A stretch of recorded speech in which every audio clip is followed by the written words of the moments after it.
Ազգային ժողովի նախագահի տեղակալի թեկնածու Արամ Վարդևանյանին ելույթի համար հրավիրում եմ կենտրոնական ամբիոնի մոտ։ Պարոն Վարդևանյան, մինչև 20 րոպե ժամանակ ունեք, համեցեք։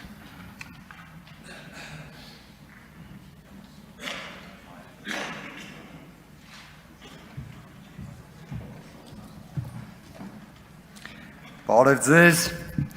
սիրելի հայրենակիցներ, հարգելի գործընկերներ։ Գտնվում ենք ազգային ժողովի նիստերի դահլիճում, քննարկում ենք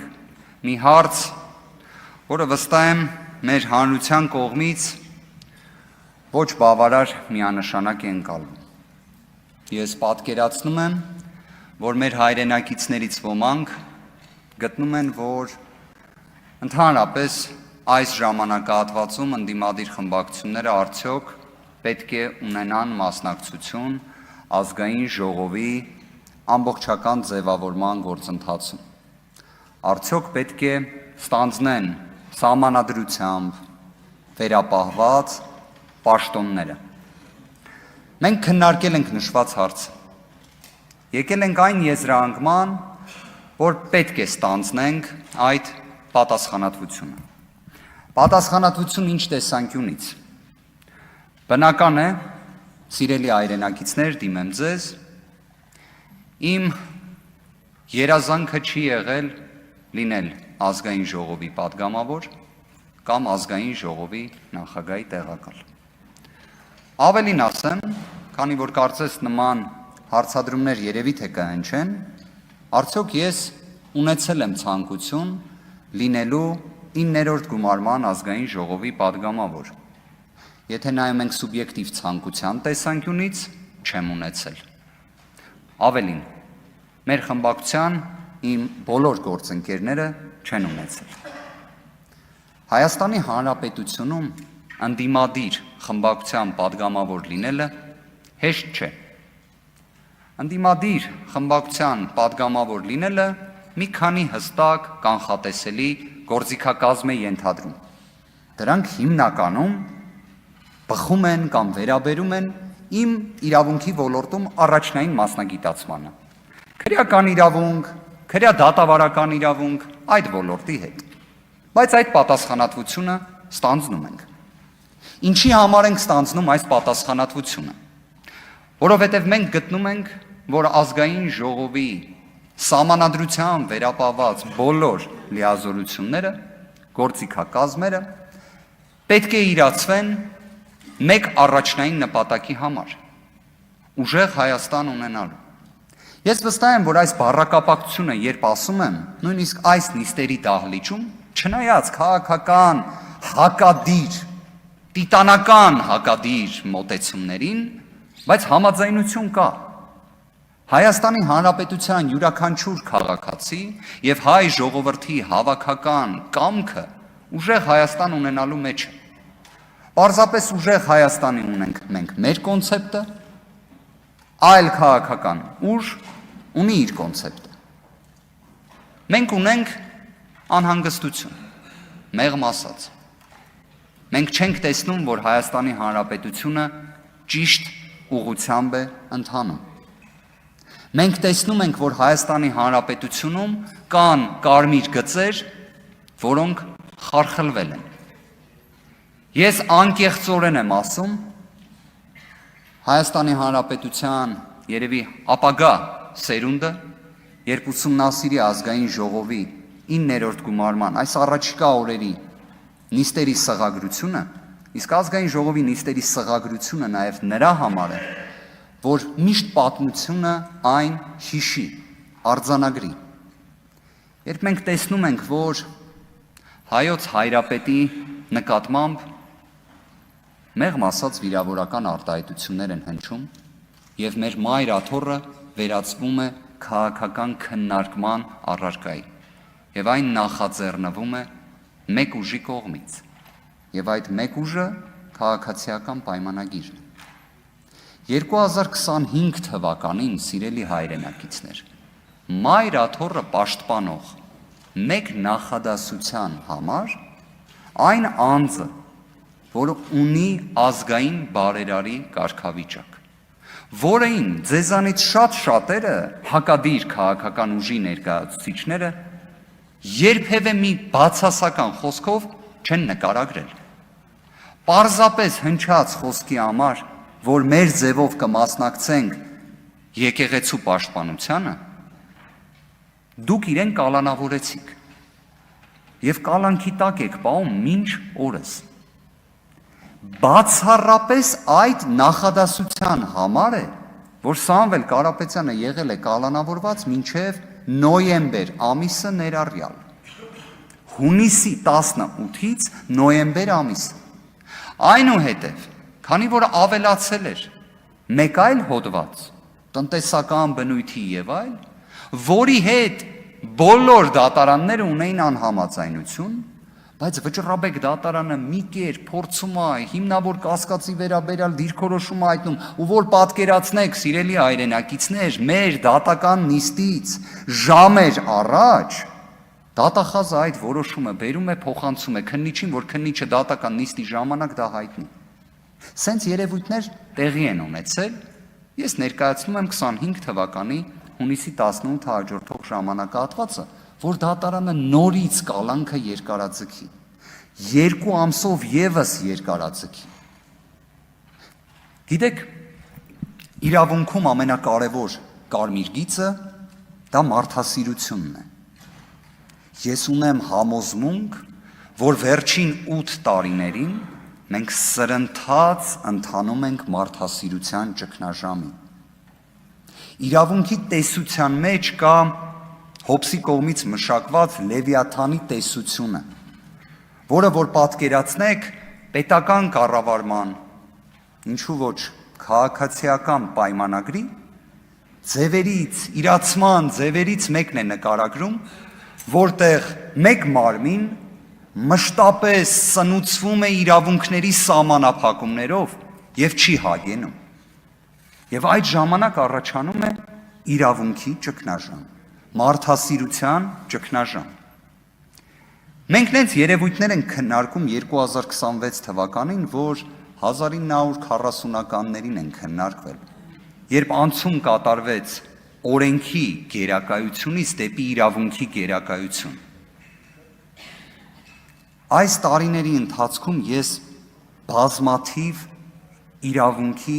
նսեմացումներ տեսել եմ։ Գիտեք, կալանավորված անձը դա միայն զուտ անձի կալանք չի, դա նաև կալանավորված անձի հարազատների, մտերիմների, հասարակական խմբերի ապրումներն են։ Այս նիստերի դահլիճում նման փորձությունով անցած մարդ կա, մարդիկ կան։ Տեսնելով այն անարդարությունները, որոնք տեղի են ունենում, իսկ ես համոզված եմ, ձեզանից շատերը այս նիստերի դահլիճում եւս դա տեսնում են, չեն կարող չտեսնել։ Այսինքն չեն կարող չտեսնել, որ դուք, իդեպ ձեզանից շատերը, ովքեր հիմա էլ ներկա են այս դահլիճում, ընդունել էիք նոր քրեական դատավարության օրենսգիրքը, որը նախատեսում էր, որ պետք է այլևս միայն զուտ կալանքը չլինի, պետք է լինի տնային կալանք, պետք է լինի վարչական հսկողություն, դուք եք ընդունել դա։ Ու այդ պարագայում շուրջ 7 ամիս օրինակ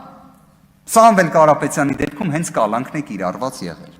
Շուրջ 8-9 ամիս սրբազան հայրերի նկատմամբ հենց մենակ կալանքն է կիրառված եղել։ Եթե կա Հայաստանում մի մասնագետ, որը կարող է ներկայացնել մեկ ողջամիտ փաստարկ, թե ինչի համար է տենց եղել, թե ինչի հենց ձեր ընդունած տնային կալանքը, վարչական հսկողությունը համակցված գրավով չեն կիրառվել, ես կուզեմ լսել այդ պատասխանը։ Բայց ես կարող եմ ձեր առջև կանգնած, ձեր եւ սիրելի հայրենակիցների անեմ պնդում, որ այդ բոլոր կալանքները եղել են ապօրինի, եղել են սխալ, եւ դրա հիմնավորումը գիտեք ոնց կարող եմ տալ, որ չեք կարող ինձ հետ չհամաձայնվել։ Երբ այդ կալանքները փոխվել են տնային կալանքի կամ ավելի մեղմ խափաման միջոցի, երբեք դրա խստացման միջնորդություն չի ներկայացվել։ Ոչ մի դատախազ հետո չի եկել ասել, որ տեսեք, ոչ պատշաճ վարքագիծ դրսևորեց։ Այսինքն ստացվում է ի սկզբանե մենք ճիշտ էինք։ Ի սկզբանե, բայց տենց չի աշխատում համակարգը։ Ժողովուրդ ջան, մենք լրջագույն խնդիրներ ունենք այս ոլորտում։ Լրջագույն։ Հիմա երբ օրինակ իմ գործընկերոջ Ռուբեն Մխիթարյանի օրինակը բերում ենք, լավ ինչի համար էս մարդը պետք է անցկացներ 2 ամիս արդիկ ՔԿՀ-ում։ Ձեզանից որևէ մեկը չի ուզում ասի հարգելի քննիչ, հարգելի դատախազ, հարգելի առաջին ատյանի դատավոր, ինչի էր էս մարդը գնաց է կալանավորվել, երբ կար տնային կալանք, երբ կար վարչական հսկողություն, երբ կար գրավը որպես խափանման միջոց, իդեպ շատ կարևոր դետալ եմ ուզում ասել։ Մինչև 2022 թվականը Հայաստանում եղել է 3 խափանման միջոց ընդհանուր։ Կալանք, գրավ, ստորագրություն չհեռանալու մասին։ Անձնական երաշխավորությունը որպես սպეციფիկ ինստիտուտ դիտարկենք։ Դուք դա ընդլայնել եք, բայց դուք դրան հետևողական չեք եղել։ Ազգային ժողովի նիստերը, ես նշեցի, որ վերջին 4 տարիներին բավարար ուշադրությամբ չեմ հետևել, բայց երևի թե մեկ պատգամավոր է այս ողջ ժամանակահատվածում բարձրաձայնել այլընտրանքային խափանման միջոցների հարցը։ Դա եղել է իշխանական խմբակցությունից եմ խոսում, դա եղել է Արմեն Խաչատրյանը։ Կարող եք Արսեն Թորոսյանը ոչ թե հարց ու պատասխանի ձևաչափով է նշվածը բարձրաձայնել, այլ Արմեն Խաչատրյանն է նշված հարցը բարձրացրել, կարող եք սղագրությունը նայել, որտեղ էլ քաղաքական պատասխանը ձեր քաղաքական թիմի առաջնորդի եղել է հենց այնպիսին, որ ժողովուրդ ջան, պետք է այլընտրանքային խափանման միջոցներին ողջամիտ նայել, բայց տենց չի լինում գետնի վրա։ Ինչ ենք պատկերացնում մենք, որ անարդարության դեմ պետք է պայքարենք։ Խորհրդարանական վերահսկողությունը դրա հնարավորություններ տալիս է, այո։ Պետք է այն մաքսիմալիրացնել միանշանակ։ Բայց մյուս կողմից մենք նաև, բացի մեր ազգային ինքնության տեսանկյունից սպառնալիքների, տեսնում ենք, որ Հայաստանի Հանրապետության առջև են ծառացած ծանրագույն մարտահրավերներ։ Ես երեկ լսեցի, որ օրինակ պարոն Ռուբինյանը նույնիսկ խոսում էր, որ նույնիսկ այս պահին Ադրբեջանը, Թուրքիան շարունակում են սպառնալիք մնալ Հայաստանի Հանրապետության համար, եւ սա ռացիոնալ դիրքորոշում է։ Ես իդեպ նշվածը չէի լսել վերջին, կարծես մի քանի տարվա ընթացքում։ Հետևաբար մենք արտաքին քաղաքականության, խորհրդարանական դիվանագիտության տեսանկյունից մեծ անելիքներ ունենք։ Եվ ընդհանրապես Հայաստանի Հանրապետության ազգային ժողովը պետք է ծառայի Հայաստանի Հանրապետության քաղաքացիներին։ Իսկ ինչն ենք տեսնում առաջնային խնդիրը, դա բարեկեցությունն է, դա տարածքային սպառնալիքներն են եւ մարտահրավերները ընդհանուր առմամբ։ Մեզ մոտ մեր համոզմունքներում ոչինչ չի փոխվել։ Հայաստանի Հանրապետությանը պետք են փոփոխություններ։ Պետք են այդ փոփոխությունները։ Ձեզանից շատերը արդեն 8 տարուց ավել է ինչ իշխանության ներկայացուցիչներ են։ Ես կարծում եմ ձեզ մոտ եւս որոշակի ներքին անհանգստություն կլինի, որովհետև երկար իշխանություն լինելը ի վերջո լավ տեղ չի տանում։ Իսկ մենք տեսել ենք վերջին տարիները ինչ մարտահրավերներ են եղել։ Ես չեմ ուզում մենք հիմա անդրադառնանք քաղաքացիական պայմանագրի վերջին 8 տարիների պաշտոնավարման հետևանքներին։ Չեմ ցանկանում։ Պետք է նայենք առաջ, պետք է նայենք դեպի ուժեղ Հայաստան, որտեղ այո, կրկին կասեմ, մեզ պետք են փոփոխություններ, այդ թվում քաղաքական փոփոխություններ, այդ թվում խորհրդարանական կառավարման համակարգին բնորոշ։ Բայց նաև ուզում եմ մի քանի ծրագրային դրույթ նշել ընդհանրապես ազգային ժողովի աշխատանքների տեսանկյունից։ Հետաքրքիր հանգամանք է, օրինակ 8-րդ գումարման ազգային ժողովում երևի 3-4 դեպք կհիշեն մեր գործընկերները, որտեղ իրապես